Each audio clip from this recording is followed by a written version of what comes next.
E hoje você vai conhecer documentos inéditos lá do governo da Noruega.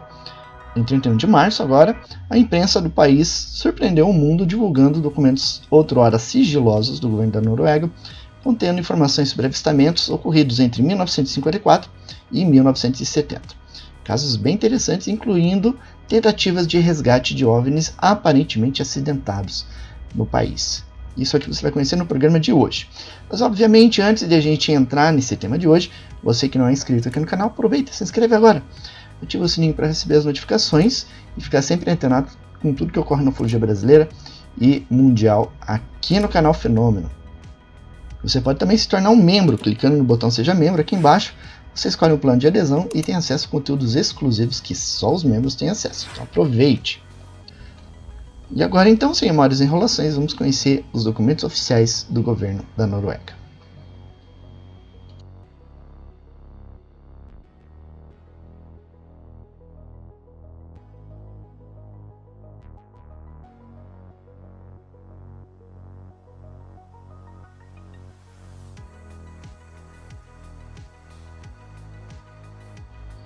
Uma interessante sequência de fatos ufológicos ocorreu no verão de 1967, em Bjørnvatnet, na região de Nordmøre, Noruega.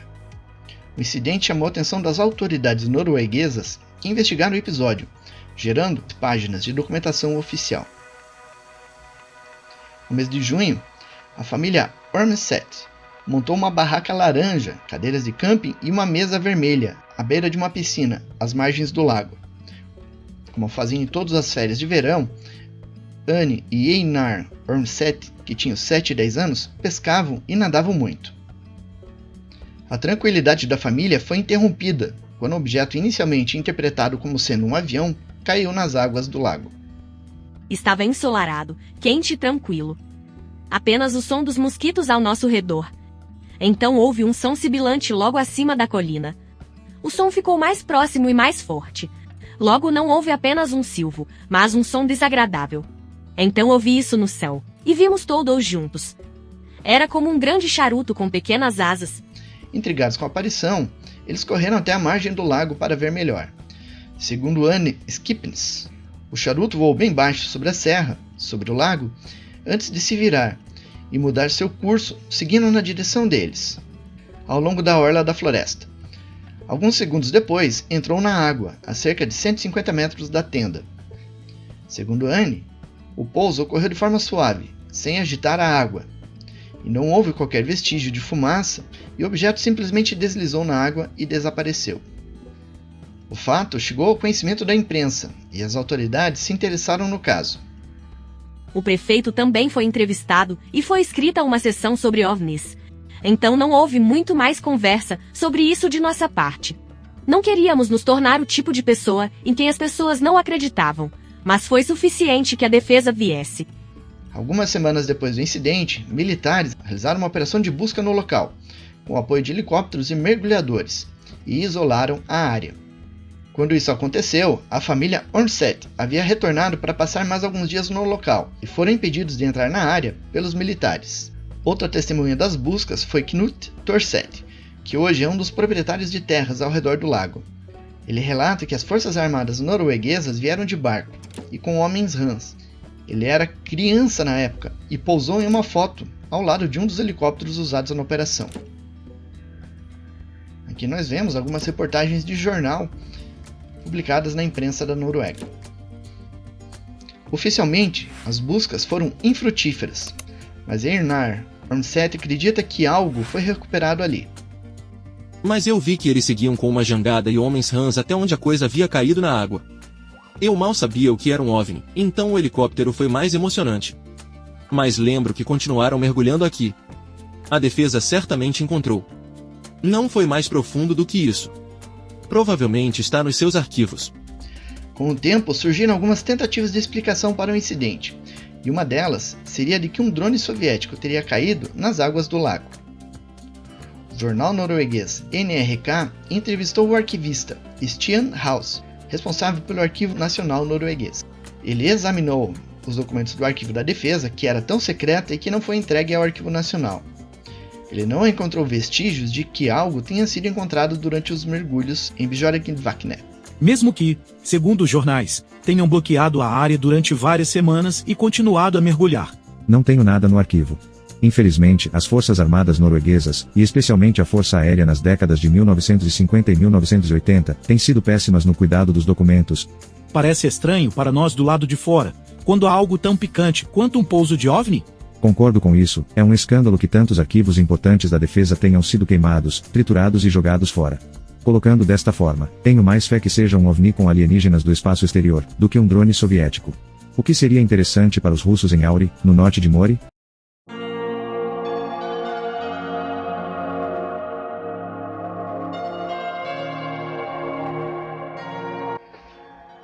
Os poucos relatórios sobre este incidente foram arquivados junto a outros documentos ufológicos gerados pela defesa da Noruega. Em 31 de março de 2024, todos os interessados em OVNIs na Noruega receberam um choque significativo. A agência de notícias NRK publicou um longo artigo sobre vários casos, incluindo o avistamento de Bjørgvatnet, ocorrido em 1967. O jornalista da NRK Webjourn, Sven Spelland, conseguiu que uma pasta inteira de documentos sobre OVNIs fosse divulgada pelo alto comando das Forças Armadas. A pasta estava no Arquivo Nacional de Oslo e continha documentos do período 1954-1970. A pasta inteira foi digitalizada e já está disponível no arquivo digital. O título da pasta é Objetos Voadores Estrangeiros sobre território norueguês e foi liberado para acesso em 22 de janeiro de 2024. São 296 páginas, mas apenas 156 páginas possuem conteúdos relevantes. Isto ocorre porque o Arquivo Nacional digitalizou a frente e o verso de todos os documentos, e, portanto a pasta contém várias páginas em branco. As pastas do Arquivo Nacional estão repletas de cartas e recortes de jornais, e tudo gira em torno de observações de fenômenos incompreensíveis. OVNIs e discos voadores são mencionados em quase todas as folhas existentes no arquivo. Vários registros incluem avistamentos ocorridos entre janeiro e setembro de 1967, mas também existem registros mais antigos, feitos no ano de 1952, em Svalbard. Um dos documentos aborda um avistamento ocorrido em Stavanger, em 23 de julho de 1954. Um objeto prateado, desconhecido, foi observado por comandantes e pessoal de apoio durante um exercício de tiro em Fort Hake, na área de Larvik, tanto visualmente quanto com o uso de binóculos. Outro documento cita um caso ocorrido em Midjones, em Astfjorden, em 4 de setembro de 1956. Um objeto foi observado a sudoeste durante 3 horas por 8 pessoas. Parecia um ponto brilhante ou uma estrela vista a olho nu. Através de binóculos, parecia a fuselagem de um avião com asas ligeiramente dobradas para trás e muito brilhante. Assim que apareceram aeronaves militares vindas de Orland Jet, o objeto desapareceu. O documento apresenta também outros relatos interessantes. Outro incidente relatado nos documentos ocorreu em Ytterhendal, em 5 de dezembro de 1956. Um objeto vindo do sul, com altura e voo médio e velocidade maior que uma aeronave convencional, sem som, e com uma luz branca na parte da frente, foi observado. Um registro interessante presente nos documentos ocorreu em Ullensvang-Hardangervidda, em 15 de novembro de 1957. 2 objetos luminosos fizeram uma trajetória de norte a sul. Eles eram de formato globular e um dos objetos se dividiu em 2, descendo em direção ao solo. Entre os casos registrados, um dos mais interessantes ocorreu em 1º de junho de 1958.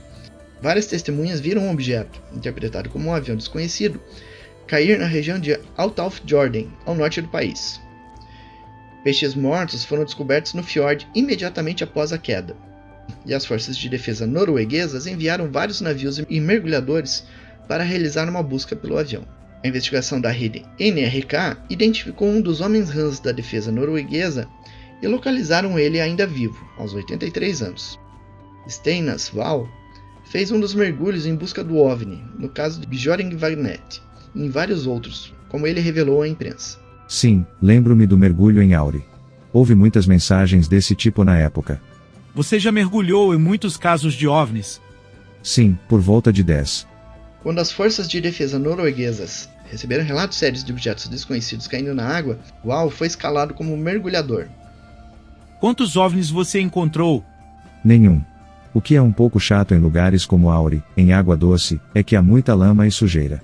Se você colocar a mão embaixo, ele simplesmente desaparece. Então não encontrei nada. E você pode dizer isso com a mão no coração? Isso não é algo que a defesa o instruiu a dizer? Não, absolutamente não. Alguém especulou que foram drones que pousaram na água? Não sei se os drones foram inventados naquela época. Há uma enorme diferença entre aquela época e agora. Os documentos oficiais da Noruega podem ser acessados a partir do link do portal Fenômeno, disponibilizado na descrição deste vídeo. E então você conheceu os documentos outrora sigilosos do governo da Noruega. Gostou desse vídeo? Curta, comente, compartilhe e dissemine seus conteúdos nas redes sociais. Se você leva este link para seus grupos de WhatsApp, Telegram, X, Facebook, você ajuda este canal a crescer, levando informação de qualidade para todos os rincões da internet brasileira. Aqui na descrição do vídeo você encontra vários links. Tem links para os podcasts Acredite Se Quiser, Projeto Contato, tem link para o blog do Márcio Parucini, de Ufologia Gaúcha, tem link para o nosso Apoia-se, tem link para o nosso grupo no Telegram e para um artigo lá no Portal Fenômeno com este conteúdo que você viu aqui. Inclusive com um link para acessar e baixar os documentos oficiais lá da Noruega. E assim a gente fica por aqui, então. Vejo vocês no nosso próximo vídeo. Continue com pés no chão, olhos no horizonte e mente nas estrelas. Falou, gente. Abraços. Tchau.